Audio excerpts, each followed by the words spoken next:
For those of you that have never been here, I've always moderated the patient panel, so I'm going to apologize in advance for anybody that's here that knows me, because you're going to hear a little bit of a repeat of some of my story, but I try to change it up a little bit. So we have Rhonda, Joseph, and Elisa. So in your journals, it shows Hillary Jean as being part of our panel, and Hillary unfortunately couldn't make it at the last minute.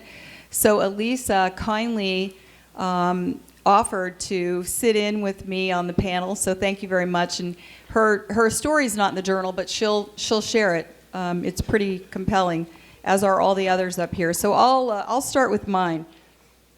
So March 17, 2000, almost 20 years ago. Go back 2 months. I had a mammogram as a result of my then yearly checkup with the gynecologist and etc. And it was negative. So, back then they would say to me, "You're fine, go home, great news, come back in a year." So 2 months later, I was self-examining, and we really don't hear much about self-examining in the world today, and I really feel like it's a critical, essential tool for women and men to use. And so my gynecologist had taught me at age 30, "Happy birthday, Julia. You're going to learn how to self-examine. It's going to save your life someday." And so I was back from a trip in Scotland. I had been traveling all over the world as a meeting planner, living the high life, so to speak, in the plane. And I was self-examining, and it was March, and it was Connecticut, where I live, freezing cold. And I felt a little bump on the outer edge of my breast here. And it felt like a mosquito bite. It was really strange. And then I got up and I stood up and I did all the arm motions and, the full exam, and I realized that it was something that I'd never felt before. Because certainly, we all feel things as women, right? And even men, because men do get breast cancer. So I called my doctor the next morning, and she said, yeah, come on in. We were friends. She examined me and said, "Yeah, it feels a little different. Why don't we send you over to the hospital? It was right across the street. Have a mammogram." I had a mammogram. Mammogram was negative. Doctor says, "You're fine. Don't worry about it." I started crying. I said, "No, I'm not. I'm not fine. It's something different. I know it's different. And I need a biopsy." And he's like, "What? A biopsy? Are you crazy?" Like, totally talked me down. And I said, "I want a biopsy. I just know, I have just a gut feeling that something is wrong." So he foo-fooed me and then said, "Okay, come back in the morning." So 24 hours later, March 17, 2000, I got the call from the doctor saying, "Julia, first of all, I want to apologize. I really learned an important lesson with you the other day. I should have listened to you. I really learned that I need to listen to my patients more, that you have an instinct that I don't about your own body. You have stage 2B, infiltrating ductal carcinoma, a very aggressive cancer, and you need to do something immediately. I recommend a double mastectomy, radiation, chemo, and tamoxifen." So I said, "Okay, thanks," and I hung up. And he said, "Please, you have to come to my office right away. You need to make an appointment."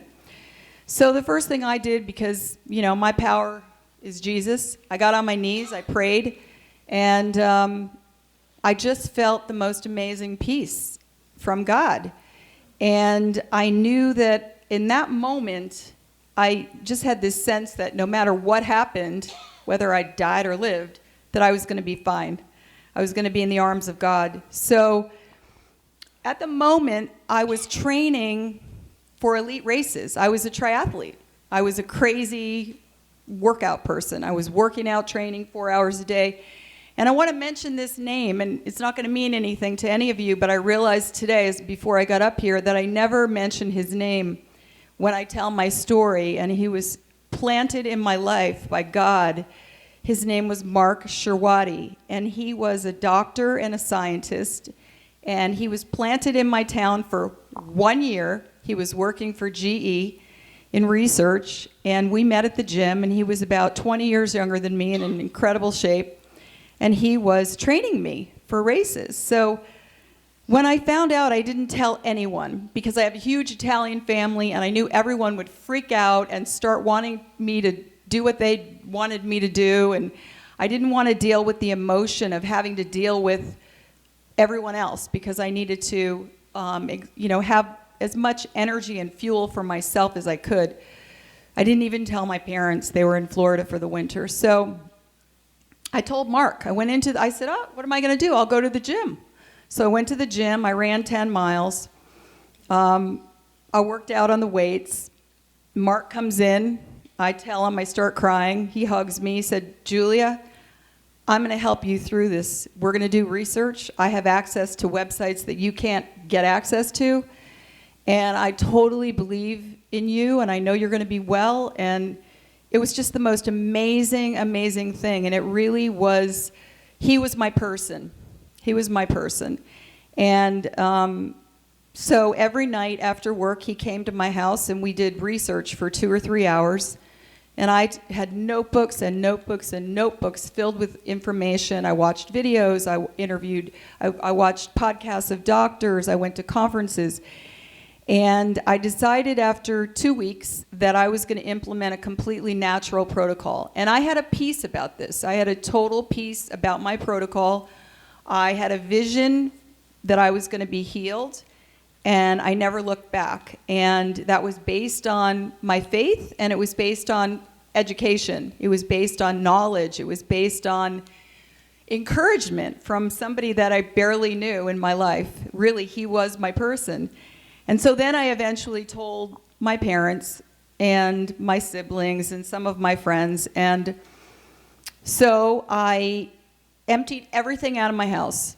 Food, makeup, cleaning solutions, clothing, mattress, carpet, microwave, every single thing in my house that would be toxic. Because for me, it was just easier to start with fertile ground than to kind of have to pick and choose which thing I was going to keep. And honestly, I felt really good about purging. I'm a minimalist anyway. So I started a completely natural protocol with the help of some doctors and naturopaths that basically, you've all heard about it. I became a raw food vegan. I ate nothing with a mother, nothing white, juicing, wheatgrass, 3 shots a day, some supplementation based on my blood work and what my body actually needed, not just stuff that people told me I should take, which makes me crazy when I hear that, because you really have to have a reason for taking something.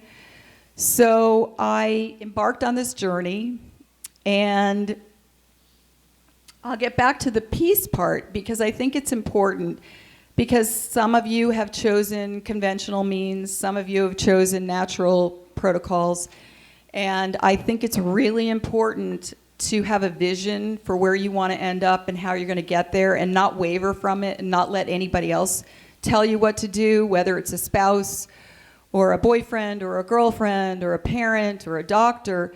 It's so important, I believe, that we have to make our own decision for ourselves, because it gives us such power. It empowers us to be a part of our healing platform, and it empowers us to have this vision where you see yourself healed, and that is so powerful. And I see so many women and men who I talk to who are not in that place, and I really feel, that we have to try to really relax and breathe and get to that place in our healing platforms. So that was almost 20 years ago. It'll be my anniversary in a couple of weeks from cancer, being healed from cancer. And I always say I'm healed from cancer. I don't ever say I'm in remission, because to me that word means that you're waiting for the next bomb to drop. You're waiting for the next bad piece of news, that you don't believe that you're actually healed. And so I always say healed. And so now here I am. But during that journey 20 years ago, there was absolutely not much on the internet except for Annie Appleseed. Yay! And a few other remote doctors. There was one in San Francisco who basically was following the Gerson diet who had a video series out that somebody out of the blue emailed me who I barely knew, and I watched all 10 of them. And so there really wasn't a whole lot that we have now. We have a community, we have a network of people. We're all in the same lane and we're helping each other. There's so many amazing people in this room. And so that's how Ann and I met. I started going to her website, and then a guy who's out in the lobby, David Wales, who is with American Biosciences, said, "Hey, do you know Annie Appleseed?" And I'm like, "No, but I was just on her website." And he's like, "Well, I want you to meet her because I think you should plan her conferences."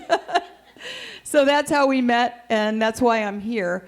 But so I still follow the same protocol, and I think it's really, really important that we follow the same protocol. I mean, certainly we tweak it, we can change it, but I think the foundation of what we do really is important, because when you start, and I hear people saying all the time, and you know, we all do it, well, I'm going to cheat. I'm going to have, a pizza. I'm going to have a hot fudge sundae. I'm going to have that cake. I'm going to have that dessert.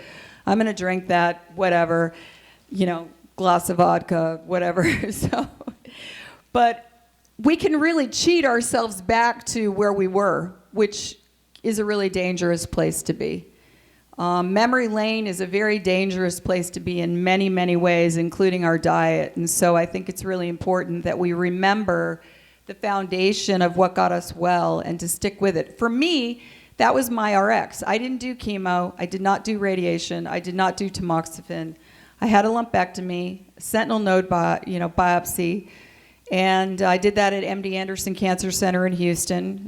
In my opinion, the best breast clinic in the world for that sort of stuff. I didn't do anything conventional except for the lumpectomy. And by the time I got to MD Anderson Cancer Center, it was 4 months into my changed diet, lifestyle, the new Julia, the Julia that had purged everything out with colonics and juicing and fasting, and purged out the boyfriend that I was engaged to, that he was gone, purged out, all kinds of stuff.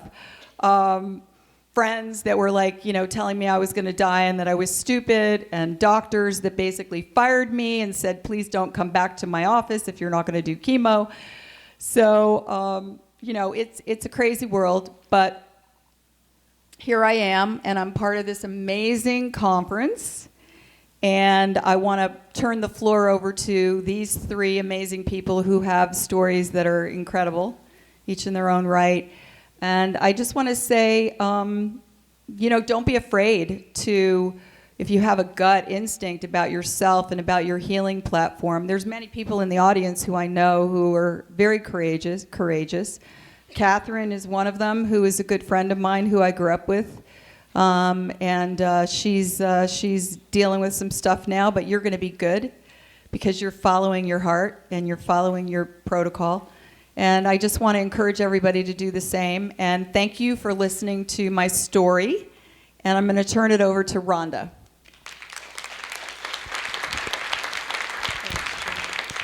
Thank you, Julia. Before I came out this afternoon, my partner Jim said to me, "Don't forget, Rhonda, this is not one of your accounting classes." I am a retired professor of accounting for 35 years at Loyola University. And I would much rather be teaching you about the value of the financial statement analysis than I would about talking about this damn disease we're carrying around, but so be it. At any rate, 3 years ago, I had my annual mastectomy, and I was told that I had a lump. We had my mammogram, I did. I was told I had a lump and needed a mastectomy. I went for advice, and I saw another surgeon, and I was told that I would need a lumpectomy. And in the meantime, they found another lump. So I ended up at the University of Chicago with a terrific doc by the name of Nora Jaskowiak, whose mother taught my children in grade school, small world as it is. And she did the double lumpectomy in May of 2017. She came to my room, the recovery room. My kids were standing there. I have 2 daughters, and Jim was there. And she said, "Rhonda, I have some bad news for you." "What's wrong, Doc?" She said, "We couldn't get clean margins. In fact, the tissue in your breast was not healthy tissue at all, and we couldn't even do the sentinel node biopsy. Wasn't possible." Sorry. She said, "You're going to have to go on for more tests and more scans. We have to see the extent of this metastases." I said, and here I have my daughters standing looking at me, and they're all I have in this world. You know what I'm talking about. We live for these children. And I knew I could not leave them. It's just something I knew. And I said to Dr. J, "Doc, you've just handed me a death sentence." She said, "No, I haven't." Very matter-of-factly, "No, Rhonda, I haven't." She said, "Metastatic disease is treated today as a chronic disease. You are going to be fine." And with that, she patted me and left the room.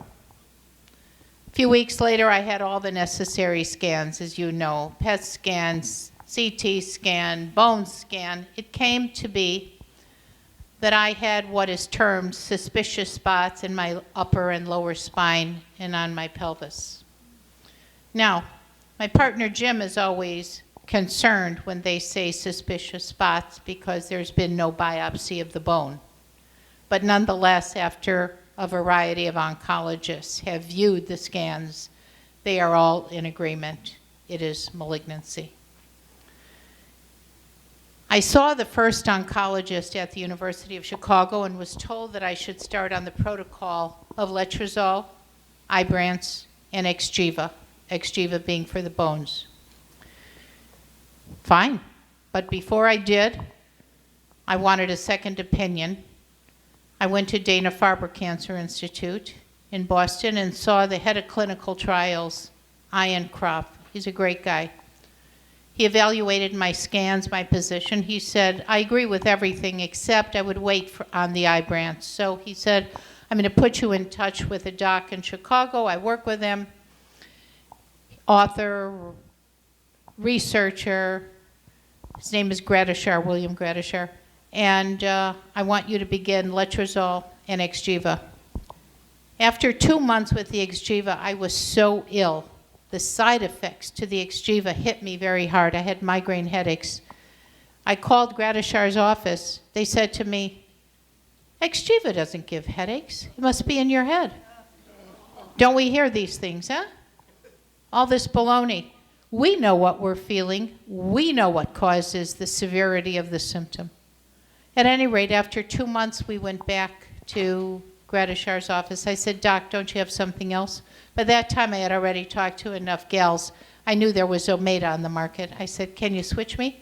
He said, "Yes." So I started with Zometa, protocol, and letrozole. Those are my traditional medicines. Now, my partner, Jim, is a licensed acupuncturist. Good for me. He's also an OMD fellow, so Oriental Medicine Doc. His research and his areas of study up until this point have been heart disease. I had a heart attack 5 years ago. I'm doing great. They put a few stents in. I get on with my life. To hell with the heart disease. The point is now Jim's focus changed to cancer. So I'm in an academic setting. I know a little bit about research, but I do not know as much as Jim does. This man is at the machine day and night, looking, searching, studying.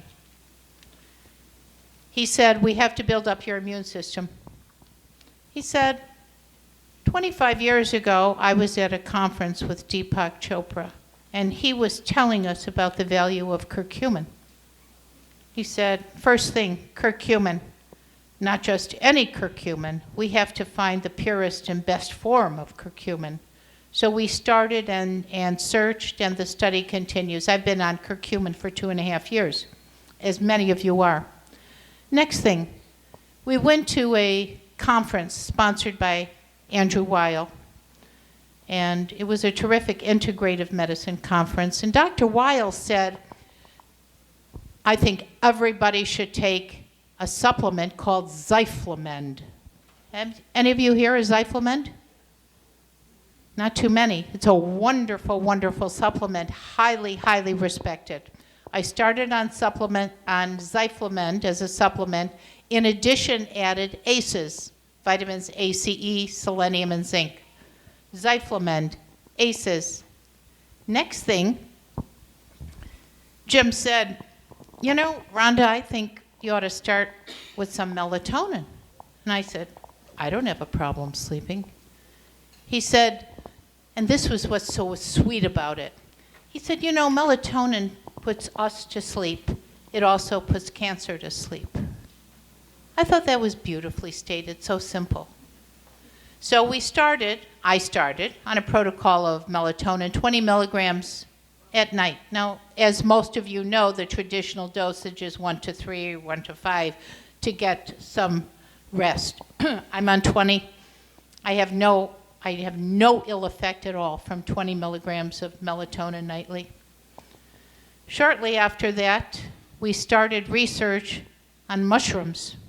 You all know about mushrooms. They are wonderful. We eat a lot of them, or some of us do. Either you love mushrooms or you hate mushrooms. I always loved them, but I never knew the power of them, other than you have to be careful when you pick them because some could kill you.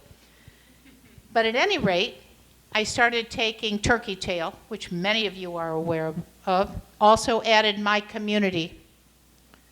So there's the mushrooms. Now we're going to start in the direction of Jim's area of study, Chinese medicine. Jim has studied herbs, but he's not a herbalist by definition.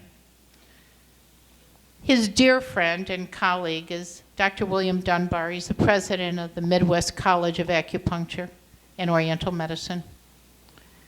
And I had a meeting with Dr. Dunbar, and he said, he checked my tongue, checked the hand, checked the pulse, and started me on temper fire, which is a combination of Chinese herbs. Okay. So now, here I am. Curcumin, Zyflamend, ACEs, melatonin, temper fire, the mushrooms, but here's the sweetest one of all, mistletoe. Do you know about mistletoe, folks? Thank the Lord, because outside of this room, not a lot of people know about mistletoe. I started taking mistletoe. I'm sure many of you who know about it know about Annie's friend, Iva Lease, who heads the nonprofit Believe Big. On that website, you'll find a lot of information about mistletoe. We found a physician in Chicago. He's a U of CMD. Older gentleman, Eastern European. He is an old curmudgeon, I must tell you. But truly speaking, he knows his mistletoe. 40 years he's been researching and writing. So I started with injections last July of mistletoe, very small dosage, and we are slowly building me up. In the meantime, I let the old oncologist go because he wasn't good for my mental health. He was toxic. We have to let go of the toxic things in our life, right? So, and with all of this, my kidney function hasn't been so hot. I'm very aware of it because I gave my late husband a kidney 20 years ago. None of these doctors would pay attention to me when I said, let's look at my creatinine and my GFR. They're going in the wrong direction. They're trending wrong. Now, I'm an accountant. I work with numbers. When I see trends, they either mean, yes, it's good, or no, it's bad. Correct? No one listened to me. We'll wait and see. Well, hell, we can wait and see until I'm on dialysis. I'm not going to accept that. Fortunately, through a good friend, I found a good nephrologist at Northwestern, which is the hospital who did the transplant. And fortunately, this doc works in the transplant unit. He understood my situation. He took me off one of my blood pressure meds. He said, when I have my scans, be careful of the contrast, no contrast. That's very hard on my kidney. So that's compounding the treatment protocol. However, I finally am working with a doc who will sit down and listen to me and look in my eyes when I talk to him. God bless John Friedewald, is all I can tell you. This is a good man. So now, by the way, my mistletoe doc threw in a little berberine. You know, cancer loves sugar. Unfortunately, I love sugar too. This is a problem. I'm fighting my love of sugar, dark chocolate, as much as we can. But boy, pecan pie, it better stay away from me. I love this stuff, but it's hard. It's not good for me. I also drink a lot of green tea. As Jim also reminds me, cancer hates tea. Everybody in this conference has talked about the benefits of diet. I know more than anybody the difficulty in monitoring. I wish I could be as strong as this gorgeous woman here. I'm not as strong. I can't eat a raw diet. We tried. We tried for a month. After that, he and I looked at each other and said, oh, God, it just wasn't working. We haven't gone to the Indian restaurant since. And we used to always go to the Indian restaurant. At any rate, the point is we do watch what we eat. Lots of vegetables, lots of salads, as much organic as possible.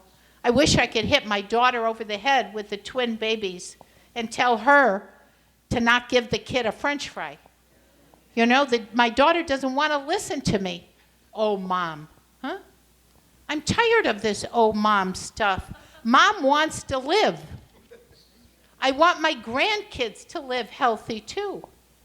It's important. They don't get it. Sometimes children don't always listen to their parents, even the best of them. So my friends, at the moment, I have a new oncologist, younger gal, hopefully open-minded, hopefully will work with me. I have the mistletoe doc. I exercise 3 times a week. After the heart attack and the stents, that's become part of my weekly routine. I retired from the classroom, something I love very dearly. However, I know myself. If I didn't feel good or had a treatment, I would drag myself to that classroom before I would take care of myself. So I had to give up something I loved because I knew it was in my best interest.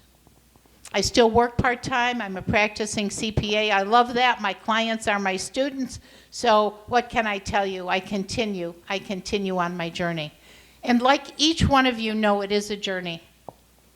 It's a journey into saving our lives. It's a journey into putting fear away so it doesn't cripple our immunity. It's a journey of trying to rest in a very busy, crazy, chaotic world. It's a journey of research, getting tired of researching, getting tired of being your own advocate. However, it's a journey that will save our lives. The best thing I can tell you is, conference like this, what Annie has put together, will save our lives. It gives us a forum to talk to one another without feeling embarrassed. We're not doctors, but we need them. This is the forum. Annie, you have done a great thing for all of us. Thank you so much.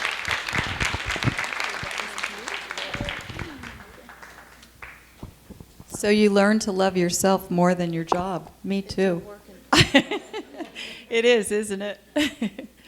So now I'm going to ask Joseph to come up. Joseph's bio is in the program, but I want to tell you that Joseph, for years, has been donating produce from his amazing farm, and all of the produce that was used today for the juice bar came from Joseph. So thank you. I got my green drink. Hello. My name is Joseph. Around 2008, I got diagnosed with stage 4 colon, metastasis to the lymph nodes and the liver. I was actually with my sister at the time. We went to go see the oncologist, and I'm sure all of you that have had a diagnosis have sat down with oncologists, and they've put literally the fear of God into you. And that was my first experience was with my sister. We walked in there, and he said, you know, this is the situation. If you take this, this, and this, then, you know, you'll probably be, you know, about 18 months. And I said, well, 18 months for what? And he's like, well, probably like 18 months to live if, you know, take all this stuff. And my sister was sitting right next to me, and she literally broke down and started bawling. And it was, I remember how I felt at that moment, and it was that feeling of like hopelessness. And then I remember I called my mom a couple minutes later, and I told her what the doc said, and she goes, "Don't worry, my love, you know, blah blah blah. You know, this is, you know, you create your own future. You create what you want." And I remember that gave me at that moment that gave me the strength to kind of move forward and take what that individual said, that oncologist said, and put it aside, and then move forward and make clear decisions. At that time, you know, you don't have a lot of opportunity to research because they constantly push you into action immediately. So I didn't really have time to research, to create my own opinion, to really do everything that I wish I had done prior. But, you know, my family, I come from a long line of medical doctors. My father's a plastic surgeon, my uncle's an anesthesiologist, my grandfather was a surgeon. So I come from a long line of medical doctors, and my mom is a yogi, Ayurvedic, all into Ayurveda and yogis, you know, a straight up yogi. So she wanted me to go more natural. The rest of my family wanted me to go straight conventional. So I got pushed into the conventional route a little bit prematurely, but I did it, and I went in 100%, you know, focused on doing what I needed to do, and I had a great attitude.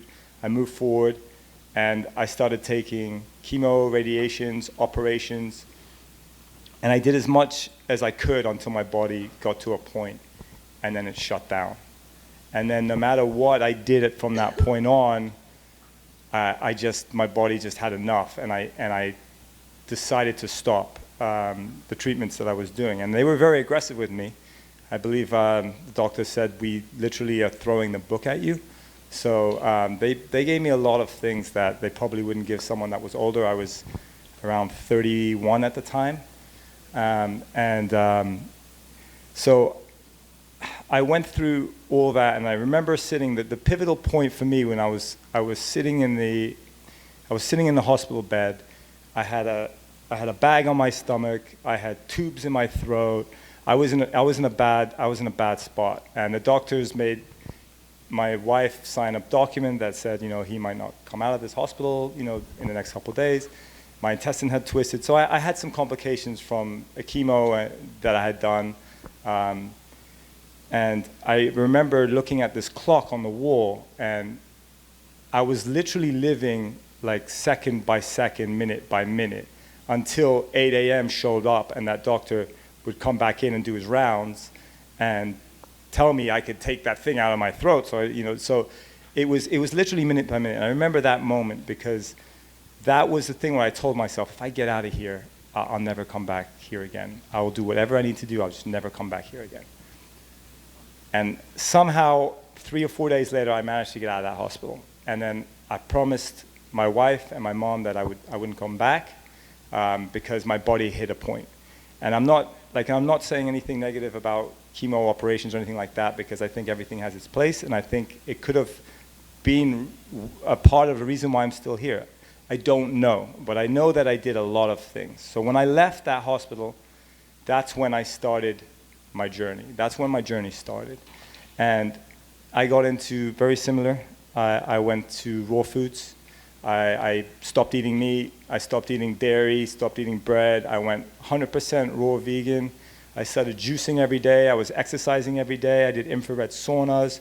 I ate apricot kernels. I even got this oxygen machine on the black market, and I blew up this bag, and I inhaled all this oxygen while I was doing rebounding. I did everything, like you can imagine. But the thing that really sparked my passion was I converted my rooms. I had a 3-bedroom house. One of them I converted into a sprout room, and the other room I converted into a gym. And I had my infrared sauna in there, my oxygen machine in there, and every morning I would do my green juice, my wheatgrass shots, and I would have a little room that I grew everything, so I'd cut it fresh. And I would do that every day. Then I would go in my sauna, I would do exercise, force oxygen in my body, which is, I believe it's very similar to like hyperbaric chamber, when you force oxygen into the body while you're doing resistant exercise. So I was doing like push-ups or rebounding or weights while I had an oxygen mask on, but I had filled up a huge bag prior, so it wasn't just the nasal oxygen. I bought the machine that would fill up a bag. Then 3 hours later, I would put it on, and that's how I would exhaust the oxygen into my body. So I did that, but I got really into growing my own food at that point. And I found that to be like my salvation, because I couldn't, I didn't really want to go out. I didn't really want to do a whole lot. So I really kind of focused on growing food in my backyard, and I started growing raised beds, and then I would work on my sprouts, and every couple months I would build another raised bed, another one, and we started growing all our own food. And that's how I started really seeing the power of what that can do, because I started feeling so good, strong. I had a lot of energy. I started playing soccer again, which I never thought I'd ever play again. I started playing 3-4 times a week. I mean, I started just really starting to live, but it was a full-time job to really get myself to that point. I mean, I did raw vegan for about 3 years. I did no fruit at the time, because that was the protocol I was following. And then I went 3 years only fruit, which was very, very strange also. So, but I followed whatever protocol I was doing, I followed it to a T. And that's probably the biggest piece of advice I can give you. There's so much information out there, and a lot of different things will work. It's just a matter of picking something that resonates with you. And I remember when I first got diagnosed, my dad told me, because he's a doctor, he told me, yeah, I know this one guy who had something similar to you. Let me talk to him and see if his son will talk to you, because his son was the one that had what I had. And I remember feeling very hopeless, because I don't know anyone that had gotten out of the situation I'm in. No one really got out of it that I knew. So this one guy had gotten out of it. I'm like, oh my God, I'm so excited. Let me talk to him. The guy didn't want to talk to me. And I was just like, oh. So I remember how I felt at that moment. I was like, I will never be that person. If somebody's in my situation and they want to talk to me, I will take that call. And I do that, and I've been doing that for about 11 years now, and I get at least 4 or 5 phone calls a week of people that have stage 4s and I used to take a lot more on when it came to that, because I would become their journey, and then I realized that's not the right path for me, because every cancer patient has their own journey. Everybody has their own journey, and my journey led me to what I do now, which is I'm an organic farmer. I have an organic farm. I grow some of the most powerful forms of turmeric, and I also grow mushrooms. I'm a mushroom grower. That's interesting that you said that. So we grow reishi, turkey tail, a lion's mane, all those different varieties, and my wife and I have a medicinal farm. So that's where usually, like I like to tell everyone, usually people's passion stems from their pain, and that's where my passion came from, was for my pain. So, long story short, cancer was, and I'm stealing this from someone else that said this prior, but it really resonated with me, was this divine tap on my shoulder to let me go on going in the wrong direction. And I really liked that. It really resonated a lot with me, that phrase, because I truly felt that what happened to me was not necessarily the worst thing that could have happened. It was just something that put me in the direction I needed to be in. So, and another very, very important thing is I thought it was just the raw foods that got me out of what it was. And then I realized now, 11 years later, I don't believe that was necessarily 100% the case. I believe it definitely helped, 100% helped. It's incredible for you. But I also know people that didn't make it by doing raw foods, and why? And that would really bother me. That bothered me, and it just kept eating at me, and I don't understand why. And then I started to realize everyone had the same common denominator, and that was they all had some emotional trauma that had happened to them prior to them getting sick.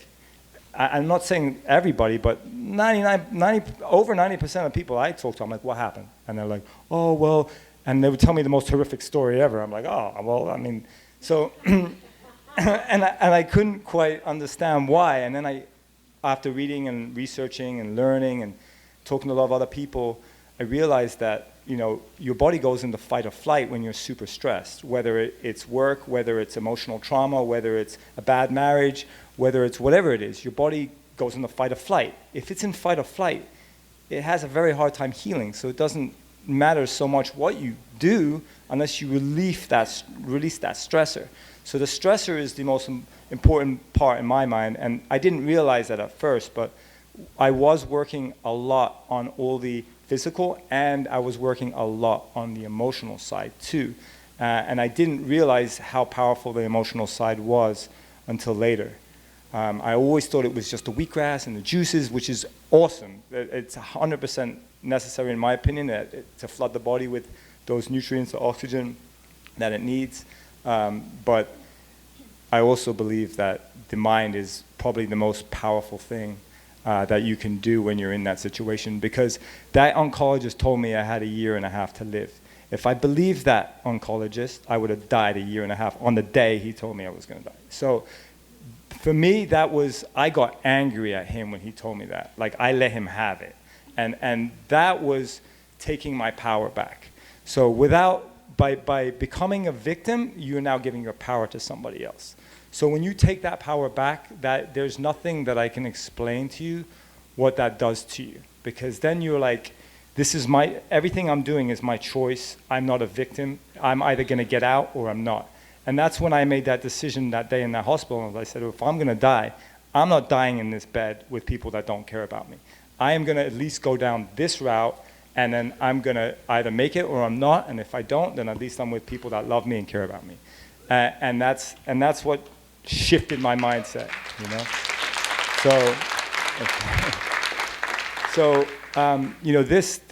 This cancer is very dear to my heart because, my grandfather died of cancer. My aunt has lymphoma.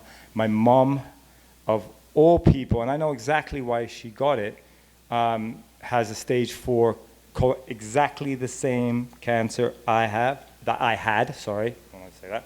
Well, I had, and she had exact same cancer that I had, and she's actually fighting it right now. I'm actually going to be going to London to go see her in about 2 weeks, but hers was 100% emotional based because of some traumatic experience that happened to her. She just watched her best friend pass and a lot of other emotional things that she didn't deal with. And I kept telling her, Mom, you got to work on those emotions. You got to work on those emotions. And then she went to a center in Mexico, and they told her the same thing. They're like, you got to work on the emotions. She worked all on the physical, but not on the emotional part.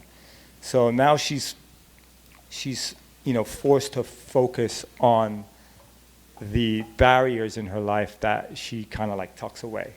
And she's ready to start working on that now. And I'm really, it's very hard for me because I knew what it was, but I can't force anyone down any path.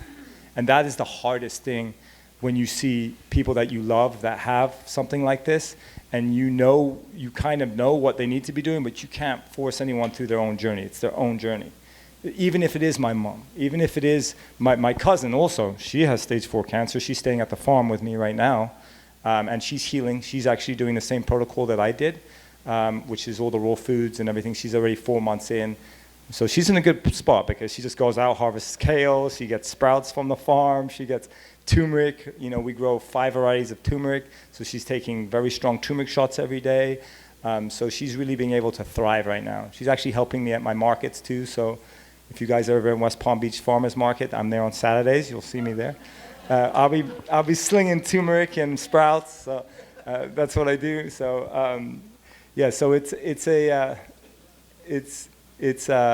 like I said, it's definitely a journey. It's been about 11 years. I don't get tested like I used to, like MRIs and PET scans anymore. I just do cancer markers. The last one I did was when I was in Mexico with my mom, and my cancer marker was, I think it was like 8 for the CA19, which is the colon cancer marker, I believe. And so I've been good for 11 years. Haven't had anything, and I believe that's to do with following my passion, allowing fear not to take over me, because you could always go like this, start feeling things, you start getting nervous. Oh my God, what's this lump here? Why is my lymph node enlarged here?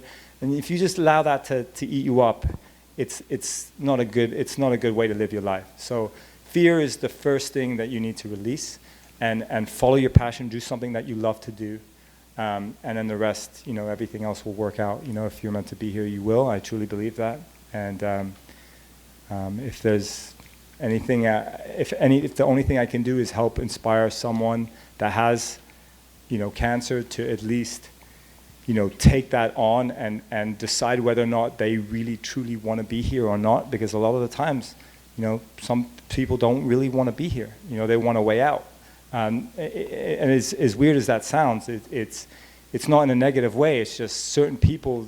My mom, perfect example. She did not like her situation that she was in. She did not want to be in this situation, so she asked for a way out. And sometimes the way out is not necessarily the nicest thing, but that's when you have to make the decision. Do you truly want to be here or not? And then you do everything you need to do to stay here. And that's what I did, and that's what I wish for the rest of my family. So, but like I said, it's their journey, and I respect whatever they decide to do. So thank you guys.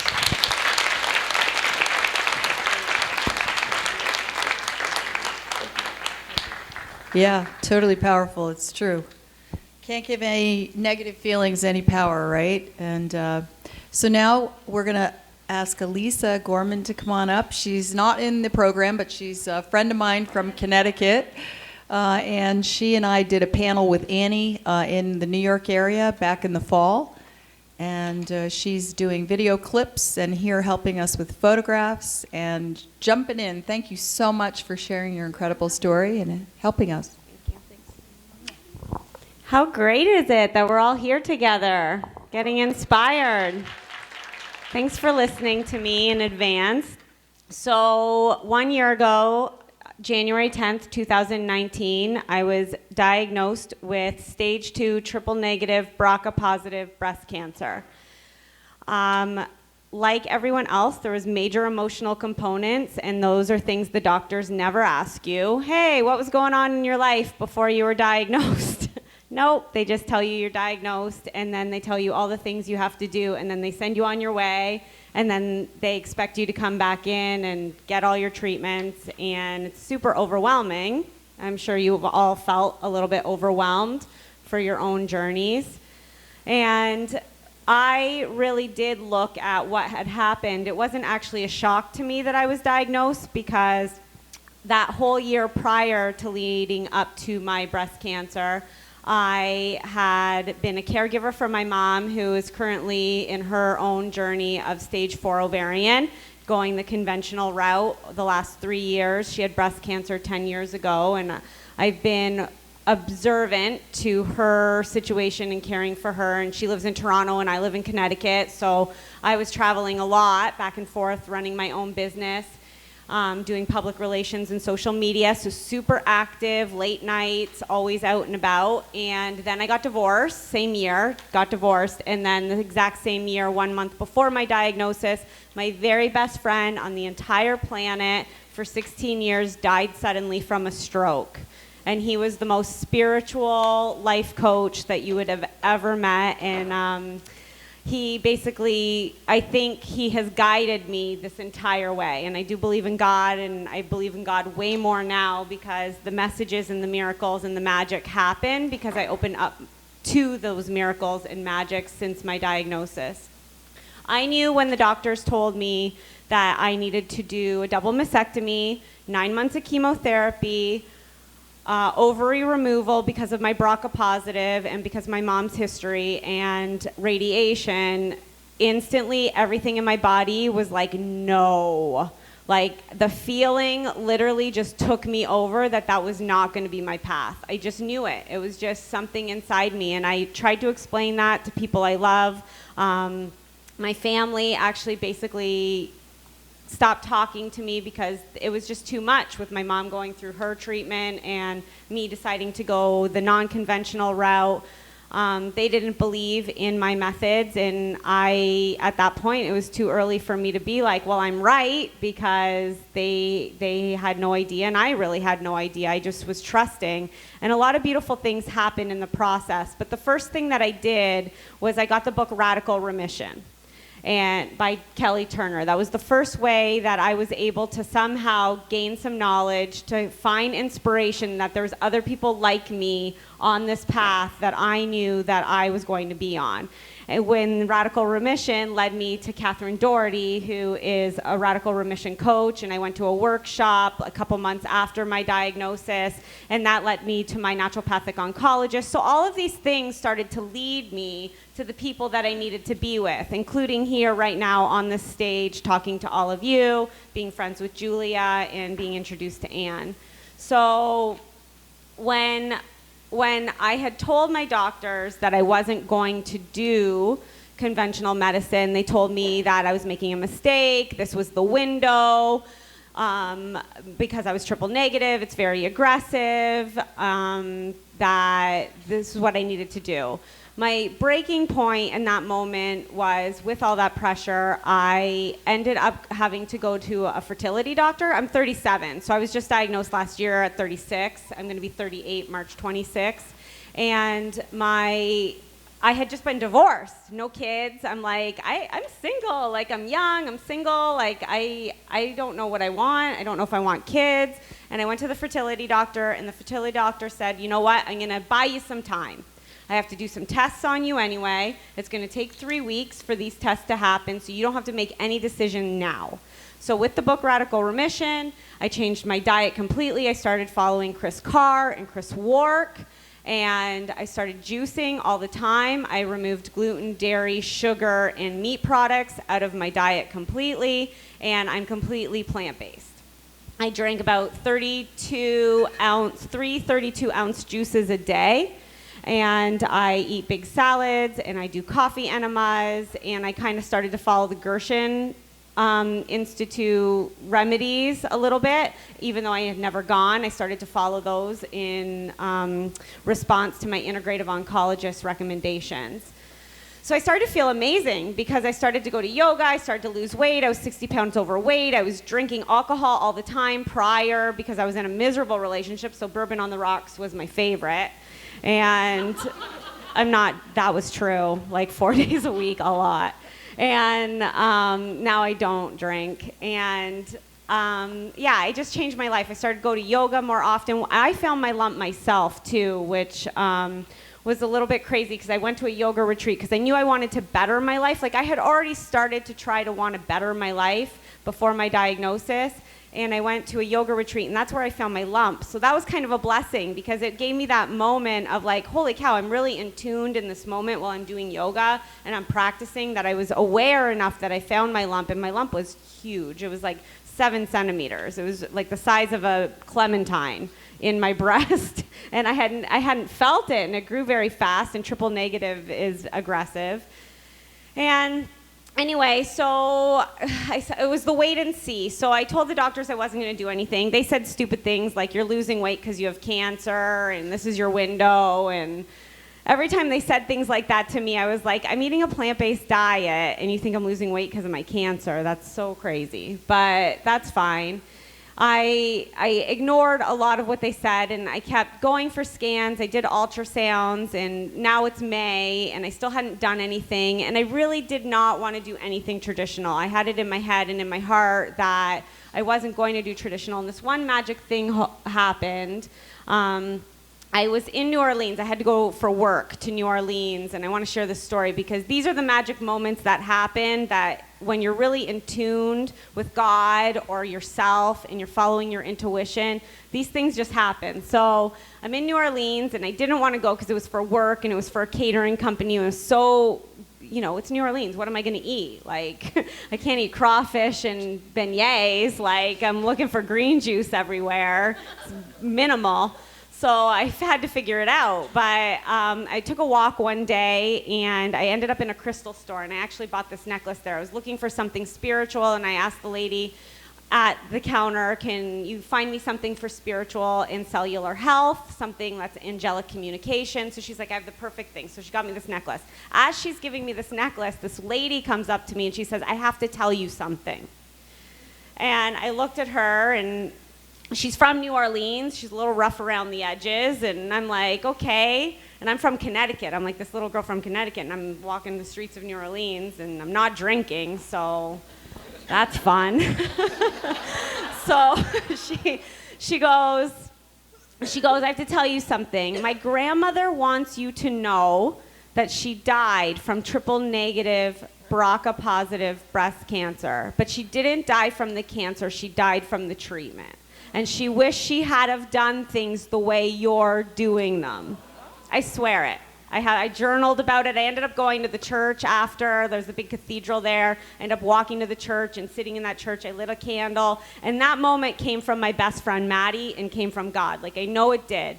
She said to me, you are going to heal 7 generations before you and 7 generations after you, which is an exact quote from Radical Remission. That book, that quote is in Radical Remission. And that moment was my affirmation that I was on the right track. So it didn't matter what my family said or anything or anybody else said, because I knew in that moment that God was talking to me. And it was beautiful, and I hold on to that, and I never take this necklace off because that moment changed it all for me, and the fear totally went out the window. And I was like, that's it. I'm owning these doctor appointments. I'd walk into the doctor appointments with these questions. I'd demand that the doctors answered all the questions, like, how much money are you making off my chemotherapy if I'm going to do chemotherapy? Like, all the things. Like, would you let your mother and your daughter do this treatment? All the things, to look at their reaction, to see how they would handle it. Would you do a double mastectomy? Like, really, truthfully, I would put it back in their court every time. My oncologist is retiring this year, and I really do think I drove him to retire. So now my integrative oncologist is amazing, Dr. Yvette Witten. She spoke here on the stage last year. She's incredible. I'm so thankful for her. And it came to the point where I had done so much. I lost 60 pounds. I was in the best shape of my life. I am in the best shape of my life. And it was September. And she's like, after the ultrasound, we realized that the tumor was not getting smaller, but it wasn't getting bigger, which is great because triple negative normally grows pretty quickly and spreads. And from the scans that I did, also, just so you all know, with the PET scans, the MRIs, and all the things, I refused to take all of the contrast. Because of the sugar and the toxins and all the stuff in them, I refused. And you can refuse, and the scans will still pick up what they're supposed to pick up. If your body's in a state of balance and harmony and healthy, the scans will still see what they're supposed to see. So I'll talk to you a little bit about what I do too, but I just wanted to get to this part of it. So in September, she said to me, maybe we need to release some of the stress on your body because your body is fighting very hard to heal this cancer, heal the tumor, and you're doing a great job. Maybe we could talk to somebody to see if we could remove the lump. Originally, the doctors had told me that there was no way that they would remove this tumor because this tumor was too big, that a double mastectomy was my only choice. Thankfully, I did find a surgeon who was willing to do just a lumpectomy at Stanford Hospital. Her name's Dr. Helen Pass, and she is beautiful. And I walked into that appointment, and I literally sat down with her, and I said, this is what we're going to do. We're going to do a lumpectomy. I don't want to remove any lymph nodes. As far as the ultrasound goes, it looks like everything's capsulated and clean. Nothing's grown in all these months. My body's ready, and this is what I want you to do. And she's like, okay, I'll do it. I'll do whatever you want me to do. So she did, and it was a piece of cake, and she removed the lump, and I asked her to take pictures of the tumor, and I have the pictures on my phone if any of you want to see them. So I asked her to take pictures of the tumor because I wanted to see what the tumor looked like. I've had a relationship with this tumor all these months. It was right here. It was super evident. Like it was, I could grab it. I'd pray on it. I'd thank it for its lessons. I knew that I needed to change my life. I knew that I wasn't living a happy, thriving life at that time, and I thanked it every day for its gift, for giving me my life back. And she removed it, and she did take pictures, and when I went in for my appointment and she told me my margins were clean and she got everything out. So I'm cancer-free. That's as of November. Yay. My tumor was apoptosis. So it was completely black. When they cut into it, fluid came out of it, and it was literally killing itself from the inside out. So the things that I did for that to happen, I do believe that if I had have left the tumor in, eventually my body would have processed the tumor itself. I do believe that. But I'm grateful that I did do it because it did give me, truthfully, a peace of mind to know that it just gave me affirmation again, like I'm on the right track, I'm doing all the right things, my body is literally healing all in this area. I healed super fast after my surgery, like no painkillers, no nothing. I took curcumin, that's all I did. I literally took curcumin every day after my surgery. The things that I did, which is a list of them. So I just kind of wanted to tell you because everyone has a different protocol, and I had to kind of figure it out, trial and error. And I definitely look at my blood work and all the testing that Dr. Witten does for me, which is super, super important, like inflammation markers and what foods I might be sensitive to and all those things. Like I'm sensitive to walnuts and chickpeas and things that some people are not sensitive to. So there's some things that I don't have in my diet, even though they're very good for you because they cause certain inflammation. But the things that I do is I completely change my diet, and I'm plant-based, and I juice like a crazy person, and I eat vegetables out of my yin-yang from the farm. I have a local farm in Connecticut, and he gives me all the things that I need. But I take about 70 supplements a day. I'm still doing that. I do high-dose vitamin C treatments on a weekly, bi-weekly basis. I used to do them 3 times a week while I was in this process before surgery. I do infrared sauna about 4 days a week. Thankfully, I live in a very wonderful area in Connecticut that offers all of these things, and I have great, because I do public relations, I have great relationships with all of these people who just want to help me and hear my story, so I'm very thankful that I have these things on the tip of my fingertips. I also purchased a cellular device called the Beamer, in which I use on a daily basis, which puts oxygen into your cellular system and circulation. They have it in the spacesuits in NASA, and they use it for the Kentucky Derby horses, for horse racing and different athletes. So I have one of those. I do acupuncture weekly.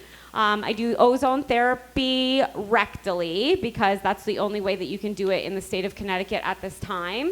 I definitely reduce my stress with therapy weekly. The emotional component is huge. I had major abandonment issues because I didn't know my biological father as a child. My mom came from Italy as a single mother, and she immigrated to Canada, so she had a very hard life, and I basically was a product of that, and I think a lot of that sits inside me. I'm super independent, and I moved from Canada to Manhattan when I was 22 years old with one suitcase, got a nanny gig and a bartending job, and now I'm still there thriving with my own business. And I think part of that really has held me back from finding like real true love, like love that I really deserve. And I think that's a big thing in my heart that hurts. And I feel like I don't get the love that I really need from my family. And those are things that I work on in therapy all of the time. So I think therapy is huge to figure out what it is that you're holding on to in your cells that makes you sad or makes you a little lonely or makes you feel like you're unwanted or you live in lack or undeserving. Like those things you definitely need to get to the bottom to. And if I could recommend anything, that is so important because our emotional health is the most important health because then the rest follows. I journal, I do yoga, infrared hot yoga. I do about 5 times a week. I'm religious about it. I've been going even since I've been here. I go to drumming circles in teepees. I take CBD and THC regularly. I do colonics. I do coffee enemas. And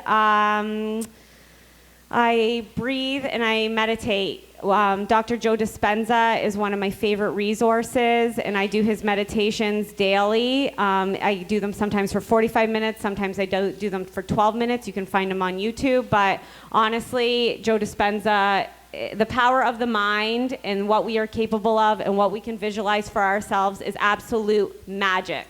So don't let anyone tell you that you cannot do what your heart is set on because you can do whatever you want. So I guess I'll leave it on that note.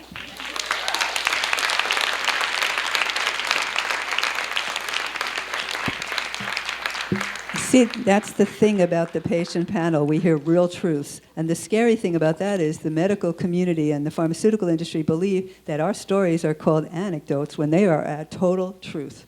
It's the highest level of evidence possible in my mind. Yes, I totally agree. So, I think we have time. I think this is. Yeah. Is that on?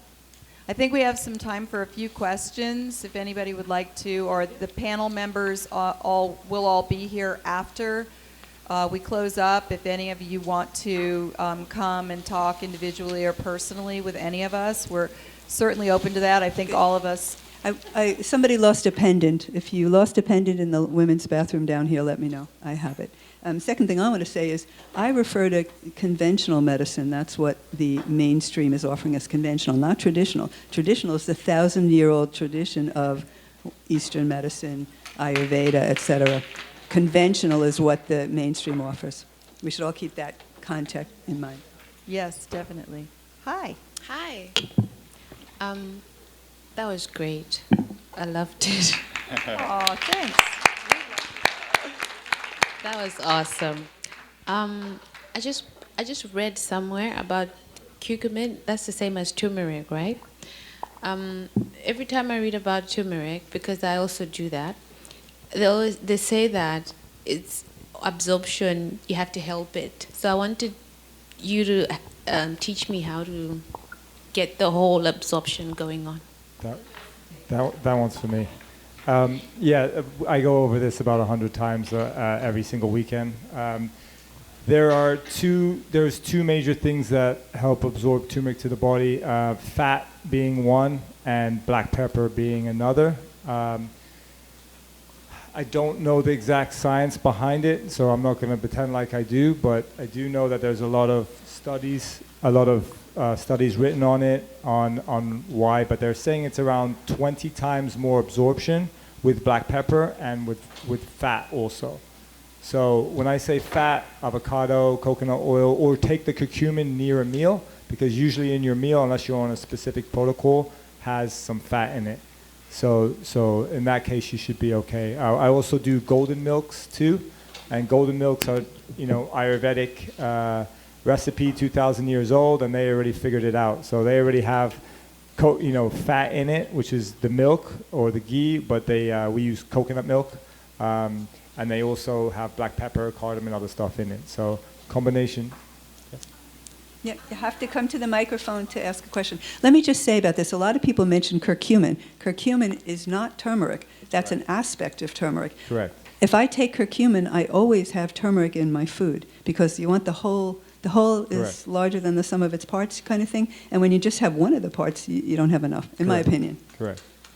Excuse me, I my had a- educated opinion. I had a question about turmeric also. Okay, 1 second. So we have another question Oh. about turmeric and curcumin. Go ahead, ladies Yes. first. No, we'll close. We'll finish that. Okay. I'm Uh, not. y- I'm yeah, not. go ahead. I'm sorry. I'm not familiar with golden milk. Can you? Yeah, Explain what- golden milk is just it's an Ayurvedic drink. It's a medicinal Ayurvedic drink which has turmeric, milk. Back then they were using, I don't know, goat's milk or whatever milk, but I don't drink dairy, so I use coconut milk. But that has fat in it. So the coconut milk, the turmeric, the actual root, we actually dehydrate it and powder it, or we juice it. Okay. So there's a lot of different ways of doing it. I've got info on the website. Organicturmeric.com is my website. It has a lot of info on there. My wife does some videos, there's like Anne just said, curcumin. There's different varieties of turmeric that have higher and lower levels of curcumin. So there's Thai variety that's around 12%. There's a black turmeric that's super high, but it's so gross you don't want to juice it. So you have to make it in like a tincture form. And there's others that are great for juicing. So there's a lot of different varieties of that. Okay, yes. So first of all, thank you, everybody. Your stories were great and very inspirational, I think, for everybody. I really appreciated them, so thank you very much. And to Joseph, yeah, thank you so much. And then also wanted to find out the source for good organic turmeric, which I guess you just talked about a little bit, and then also ask you a little bit, if you could talk a little bit more about the turkey tail mushrooms. Yeah. We actually do ship nationwide right now for the actual root. We have a website, organicturmeric.com. We are going to be adding our black turmeric tinctures. They're actually being made right now, and we do grow medicinal mushrooms. People that know who we are, they come and buy mushrooms off us. We grow edibles, but we also, the main reason why I wanted to grow mushrooms was for the medicinal purpose. But I can't just bring reishi or turkey tail to a market. No one will know what it is. So I grow edibles, but yes, turkey tail. They've a lot of studies found, and I've been giving that to my mom right now because unfortunately she had to start taking chemo, which she refused. In all fairness to my mom, she really did not want to take that, but she got, she didn't work on the emotion. Well, that's a whole nother story. We're not going to get into that. But turkey tail helps protect the body through treatment, and it regenerates T cells in order for you to kick back. So there are studies in conjunction with turkey tail and chemotherapy that actually show in conjunction they work quite well because it protects the body from getting, damage. Correct. So we can order from you. You will ship things to us in Connecticut. Okay, great. I'm excited. Can't wait to get a supply. Organic. So it's organic.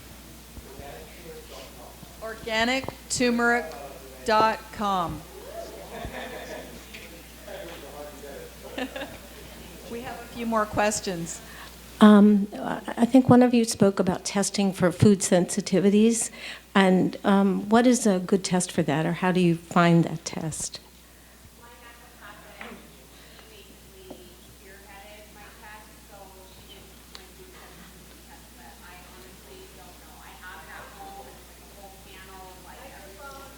You have, yeah. So what she's saying is that she doesn't know the name of the test, but like Elisa, I went to a clinic that actually does food testing by a doctor who is very well versed in it, and I think it's really important. And I'm actually allergic to walnuts too. Isn't that strange? So I think you probably need to find a clinic or a doctor that can do it for you. I think it's really important to understand what our bodies need and what we're slightly allergic to. Like, Right. I don't do nightshade vegetables because they inflame me. So I don't know if you eat nightshades. So you want to tell everybody about nightshades? What they are? Just name them. Well, eggplants, tomatoes. Yeah, eggplants, tomatoes. I mean, I think everyone's different. Acidic, yeah, exactly. Especially tomatoes. Tomato sauce, when you cook it, becomes acidic too. So, I stay away from acidic foods in general. And obviously, there's a lot of evidence out there in regards to alkaline food. So That's why we drink alkaline water at this conference. so that we neutralize the acidity. So if you're drinking from a plastic bottle, let's say you're drinking like Dasani or one of those bottles of water, it's like a 3 pH, and you want to be between 8 and 10. So, but anyway, next question. I'm sorry, got off on a tangent, but thanks for asking that because it really is a good thing to think about. Hi. Hi there. I wanted to really applaud all of you on your journeys, and I love that you all look at it that way, because my husband and I have been on our journey for his treatment since July of 2018, and I really could relate, Elisa, when you were talking about how you follow Chris Wark and Chris Carr, and there are a couple of the two that we follow as well. And I actually remember going to the first oncologist and asking some of those questions. And at that stage, I was afraid to ask the real questions, like what would you do if it was your family, and what do you make off of the medicine that you sell? Yeah. By the fourth oncologist, You were like, I got this. he told me I was abrasive because Yeah. I was asking questions. So we were kind of in shock that we couldn't find an integrative or holistic oncologist, but we live in St. Augustine, Florida. So, Okay. We figured if we lived in New York or the West Coast, it would have been easier to find, just a little bit further along. Right. So we were kind of on our own for a while. We now, my husband's been clear for 7 months. Awesome. Congratulations. Thank you. Using many of the treatment protocols that you all are doing, and we do now have a doctor, integrative Good. MD, that follows us, who's just an MD. Yeah, mine is just an MD too. But yeah. it's okay. And we do a lot of. I just wanted to thank you, and I just really appreciated that you were brave enough, because I really, for myself, first time I've ever been to a conference like this, I want people to know that it's okay to be in charge of your own health care and not be afraid of doctors. They don't Yes. have all the answers. No, and they don't have the answers for you. That's right. Right. Thank you so much. Awesome. Thank you for telling me. Question over on the other side. Y'all were great. Hi. I loved your stories. I got to ask you, what is the Beamer? Please.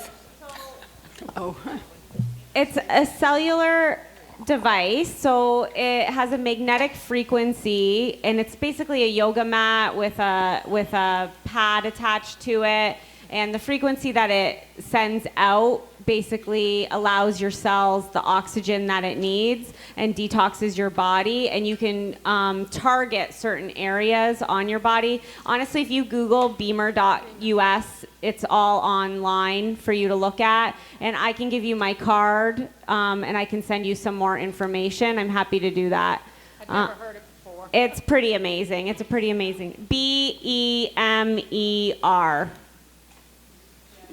But like I said, if you give me your card, I'll send you a ton of information and videos on it. Like, I'll give you my card, and that way you can just be a little bit more versed in it. It's a pretty incredible device. And there's a lot of facilities, like, I don't know about here, but in Connecticut, there's places that have it that I used to just go and use it, and then I ended up buying it because I was like, I loved it so much, and it works for me. I rebound too. That's another way to bring oxygen in your body. That's something I didn't mention, but I did buy a rebounder, and the oxygen into your lymphatic system really flows as soon as you're jumping and jumping and jumping like on a trampoline. So kind of the same effect.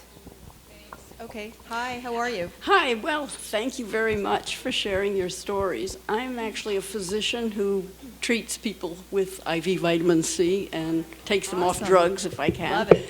And I do food sensitivity testing with a variety of labs, but I want to say they are not 100%.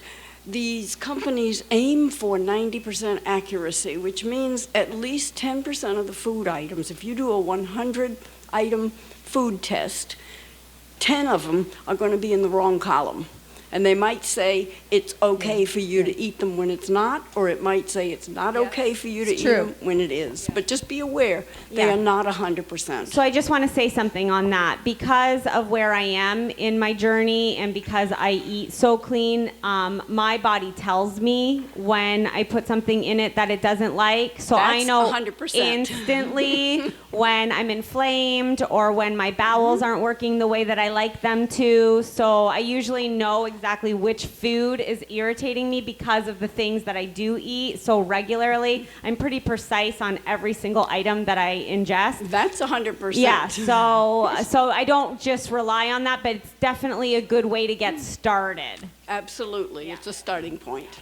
Yeah, I think most of us know. We're in tune. We have one more question. Okay, great. Hi. Hi.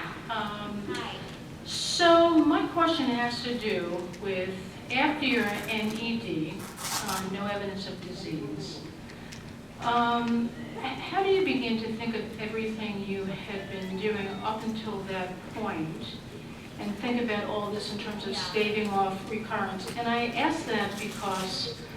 Who do you want to ask it to? Do you want to ask it to Rhonda? The universe, anyone who has anyone. The issue becomes, you know, like, I'm so sorry, I don't recall your first name. Elisa, right.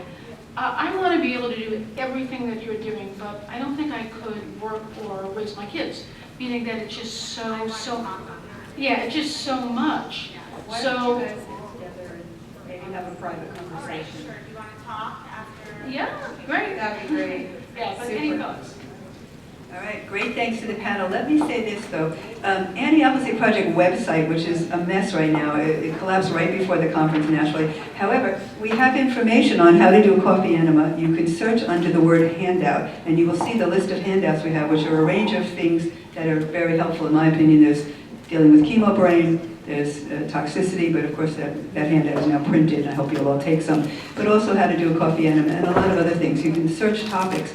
We will have a new website up in about 2 months, because we got to capture some of the thousands of pages we already have and put them on a new site. So thanks for that. And thank you very much to the panel. It's the truth saying that I love.